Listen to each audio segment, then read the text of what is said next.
диру дар варзишгоҳи марказии шаҳри Душанбе мусобиқаи Ассотсиатсияи футболи Осиёи Марказӣ оид ба футбол миёни тимҳои миллӣ бонувони 5 кишвар шурӯъ шуд.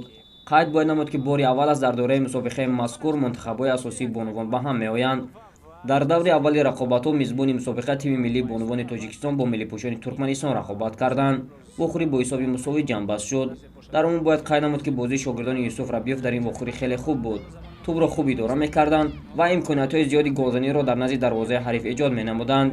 ҳамин ҳамалоти пай ҳам буд, ки дар даҳаи аввали майдондорӣ баъди аз зарбаи кунҷӣ ворид намудани тӯб Мадина Фозилова тӯбро самти дарвоза зад ва Муниса Мирзоева бо як расиш дарвозаро рахна намуд. бо ҳамин ҳисоб хубони ҳарду тим ба танаффус рафтанд. дар қисми дуюм Юсуф Рабиёв Мадина Фозиловаро бо сабаби ҷароҳат бардоштан иваз намуд, ки ин таъсири худро ба бозии бонувони тими миллӣ расонид. дар дақиқаи 66 баъди иштибоҳи дағали ҳимоятгарони тими миллии мо Светлана Пряникова тавонist ҳисобро баробар бинамояд. то интиҳо бонувони мо кӯшиши зиёд намуданд, ки дар бозии нахуст соҳиби се имтиёзи зарурӣ бишаванд, вале хатти дифои Туркманистон хуб истодагарӣ намуд ва вохӯрӣ бо ҳисоби мусовӣ ҷамъбаст шуд. дар бозии дигари ҳамин давр тими мунтахаби бонувони Эрон бо яккашини Қирғизистон рақобат кард.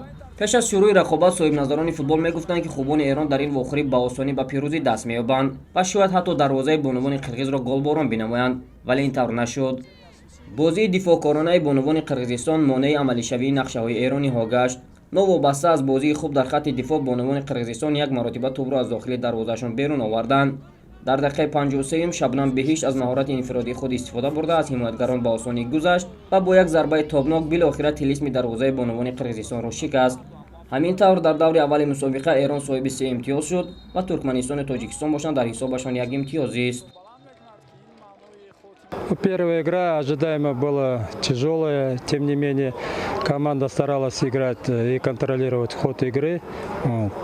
К сожалению, у нас не хватило немножко скорости и решения игровых ситуаций, завершения. И вот эта ошибка, которая у нас в обороне прорвалась, и забили нам гол. Но девчонки выложились на все 100%. Я очень доволен командой, так как, несмотря на возраст свой, омоложенный состав, мы постарались играть и показывать хорошую комбинационную игру.